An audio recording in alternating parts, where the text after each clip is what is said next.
أفما نحن بميتين إلا موتتنا الأولى وما نحن بمعذبين إن هذا لهو الفوز العظيم لمثل هذا فليعمل العاملون أذلك خير نزلا أم شجرة الزقوم إنا جعلناها فتنة للظالمين إنها شجرة تخرج في أصل الجحيم طلعها كأنه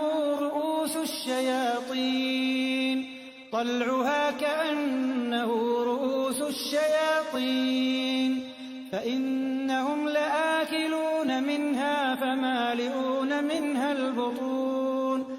ثم إن لهم عليها لشوبا